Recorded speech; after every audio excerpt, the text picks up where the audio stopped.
우리가 2000년 전에 그 옛날 책인 성경을 읽는 이유는 오로지 그 책을 통해서만 하느님의 뜻을 알 수 있기 때문입니다.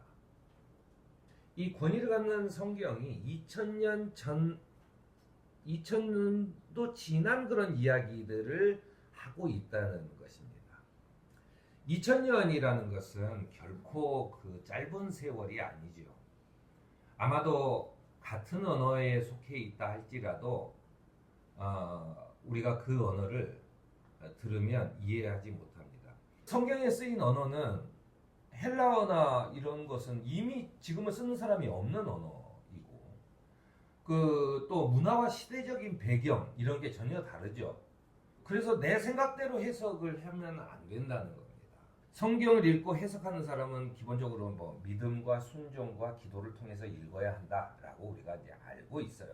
근데 성경은 내가 한 번에 어떤 해석을 했어요. 야, 기가 막히다. 이 말씀은 정말 기가 막히다 해서 내가 인생을 두고두고 그 말씀을 가지고 살아가야 되는 것은 아닙니다. 왜냐하면 내 상황에 따라, 내가 나이 들에 따라, 내가 어떤 그 위치가 바뀜에 따라 그 이야기가 달리 해석되는 것이 있어요. 그 의미를 깨닫는 일에 계속 매달려서 이렇게도 해석을 하고 저렇게도 해석을 하고 이렇게 다가오기도 하고 저렇게 다가오기도 하는 것들을 그 쭉 인생을 살면서 자기가 그 성경 말씀을 씹고 또 씹고 그 생각하고 묵상하고 계속하는 과정 속에서 알아가는 것이지 한 번에 내가 야 이거는 이거야 라고 말할 수 없다라고 하는 얘기죠. 성경을 읽기 위해서는 먼저 성서의 세계에 들어가야 돼요. 우리가 요즘에는 그 마블이니 뭐 이런 이런 영화들이 시리즈로 나오면서 또는 시리즈로 나오지 않아도 어떤 그 좋은 영화는 그 영화를 보기 전에 알아야 할 그 영화의 세계관이라고 하는 것을 그 보여주는 문서나 이런 유튜브 자료나 이런 게 있어요. 그래서 그걸 한번 보고 가야 아 그의 세계관은 어떻기 때문에 저 사람이 저런 결정을 내리는구나 라고 하는 것을 빨리 이해하기가 편해요. 그런데 성경이라는 것은 사실은 만물의 시작과 끝이고 인생의 구원과 멸망과 그리고 창조주의 섭리라는 심오한 내용, 그 엄청난 그 우주의 처음부터 끝까지를 다루고 있는 엄청난 세계관을 내가 전혀 이해하지 못한 상태에서 내 세계관에 성경의 세계관을 끌어들이게 되면 이건 해석을 하는 게 아니에요. 그냥 자기 주장만 펼치는 거예요. 그거는 전혀 그 작품을 이해하지 못한 아예 이해하려고 노력하지도 않은 사람이에요. 성경은 그런데 다 지금의 자기의 세계관에 묶어 넣습니다. 그래서 어떨 때는 야 이래야 하느님이지 이래야 예수지 라고 묶어놔요. 근데 성경을 우리가 읽을 때는 그 세계관 속에 우리가 들어가야 돼요. 그 세계관에 그 2000년 당시 2000년 전 당시 뭐 그래서 이제 계속해서 성경의 배후에 관한 이야기가 많이 와요. 바벨론의 포로기였다 또는 로마의 식민지였다라고 하는 이야기들을 포함해서 계속해서 그런 이야기들을 하는 것은 우리가 그 세계관을 이해하기 때문에 하는 거지 그것이 어떤 지식으로 우리가 그걸 외워야 되는 그런 지식은 아니에요. 우리가 그거를 아는 이유는 아, 그 당시의 세계관이 그래 왔기 때문에 이 사람들이 이런 선택을 했겠구나 라고 하는 거죠. 제가 이제 지난주부터 계속 얘기하는 게 성경의 해석 방법은 관찰하고 해석하고 그리고 적용하는 이 세 가지 단계를 거치고 있습니다. 또 한 가지는 아주 특이하게도 성서 학자들이 보니까 오로지 한국 사람들만 관찰, 해석, 적용하는 것을 저는 그걸 놀랐는데 세계 다른 나라 사람들은 그 따로따로 한대요. 순차적으로 관찰하고 그걸 해석하고 그 다음에 적용하는 거. 근데 한국 사람만 듣는 즉시 관찰하고 적용하고 해석하는 게 바로 가능하대요. 아주 놀라운 사람들이죠. 그래서 그 뭘 들으면 바로 야 이건 이거야 하고 바로 그냥 거기서 막 토론이 벌어진다는 거예요. 아무튼 그런데 그 관찰하고 해석하고 적용하는 것에 그 굉장히 빠르지만 어쨌든 그것을 그 단계를 거쳐야 한다는 것을 늘 머릿속에 있어야 된다라고 그 한국 사람들한테는 특별히 주문을 한다는 이야기를 제가 들었습니다. 그런데 더 중요한 것이 그렇게 하려면 내가 성령에게 맡겨야 돼요. 내가 오늘의 제목이 이제 성령의 조명으로 읽어야 된다라고 하는 거잖아요. 왜냐하면은 내가 그 당시의 세계관을 완벽하게 이해할 수 없어요. 우리가 고고학을에서 주는 또는 과학이 주는 어떤 정보들이 있습니다. 그거는 바로 우리보다 한 50년 전 시절보다 지금 우리가 가진 정보들은 굉장히 많아요. 진짜로 엄청나게 많아졌습니다. 그 정보를 가지고 그 2000년 전에 이 성서를 읽는다는 것 자체는 오히려 헷갈릴 수도 있어요. 그런데 그럴 때 우리에게 필요한 것은 성령이 비춰주시는 그 빛을 우리가 언제나 구해야 한다는 거예요.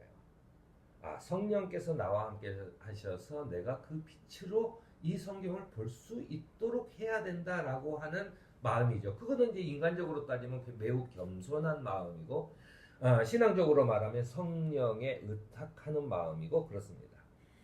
왜냐하면 성경이라고 하는 것은 마치 비밀 편지처럼 성령의 불빛으로만이 우리가 이해할 수 있다라고 하는 사실을 인정해야 돼요.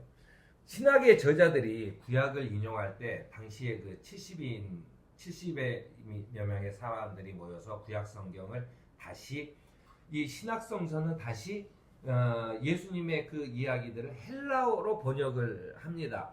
이미 하나님께서 이걸 번역하는 것을 허용하셨다는 겁니다. 이 헬라어를 직접 우리나라 말로 번역하는 성서들이 나오기 시작. 약간의 의역을 더한 우리가 이해하기 쉽도록 만든 게 이제 새번역이라고 보시면 되는데 이 새번역 성경을 보고도 우리는 그때 당시를 이해할 수가 없어요. 하여튼 그런 것을 우리에게 준다는 거죠. 하나님께서 번역을 허락하셨다라고 하는 얘기는 내가 성경을 읽으면서 내 나름대로 받아들이는 것도 허락하셨다는 의미입니다. 그런데 그것을 성경이 아니라 내가 번역한 것을 곧 성경인 양 다른 사람한테 주장하거나 그대로 살면 안 된다는 이야기죠. 매우 좀 복잡한 얘기일 수 있는데 성경은 원본이에요. 그건 사실이에요.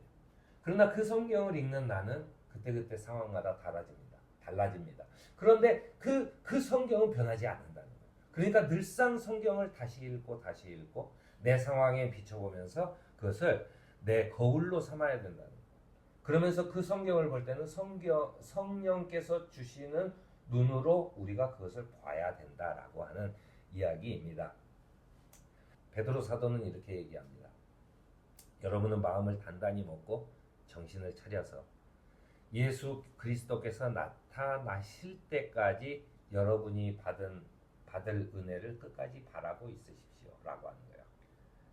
여기 이 받을 은혜를 끝까지 바라고 있으십시오라고 하는 거예요. 이거는 예수를 믿지 않는 사람한테 얘기하는 게 아니에요. 성경은 예수를 믿지 않는 하느님을 알지 못하는 다른 사람에 대한 언급을 한 번도 한 적이 없다고 제가 말씀드려요. 한 번도 한 적이 없어요. 그러니까 예수를 믿지 못하는 사람은 지옥 가고 예수 믿는 사람은 천당 간다고 하는 것은 사실은 맞지 않아요. 하느님께서 지옥 간다고 천당 간다고 얘기를 하지 않았지만 그래도 그게 사실이라고 하더라도 그건 예수를 모르는 사람한테 한 게 아니라 예수를 믿는 사람 중에 천당 가고 지옥 가는 사람이 있다는 얘기지. 그런 거죠. 그런데 예수를 믿는 사람들에게 베드로 사도가 하는 얘기예요. 마음을 단단히 먹고 정신을 차려서 여러분이 받을 은혜를 끝까지 바라고 있으십시오라고 하는 거예요. 내가 앞으로 받을 은혜를 끝까지 바라고 있으라고 하는 것이 베드로 사도의 본면입니다. 그러니까 우리가 한 번 은혜를 받다 해서 나는 이제 니네하고는 달라라고 하는 태도는 그 사람은 은혜를 받지 못하는 거예요. 우리는 끊임없이 은혜를 받아야 돼요. 끊임없이 하나님께서 주시는 그때 우리의 상황에 맞게 내리시는 은혜를 끝까지 바라고 있어야 한다. 그 태도를 지니고 살아야 한다라고 하는 것이 베드로 사도의 이야기입니다. 우리가 신앙생활에서 꼭 해야 할 일은 그러므로 성경을 통해 성령께서 주시는 말씀을 끝까지 붙들고 있고 다음에는 이 구절이 나에게 어떻게 다가올지를 끝까지 바라고 있는 태도를 가져야 한다라고 하는 것입니다. 오늘 우리를 부르셔서 소명을 주시는 주님께서는 언제나 우리에게 성경을 통해 말씀하고 계심을 기억하는 저와 여러분이 되기를 바랍니다.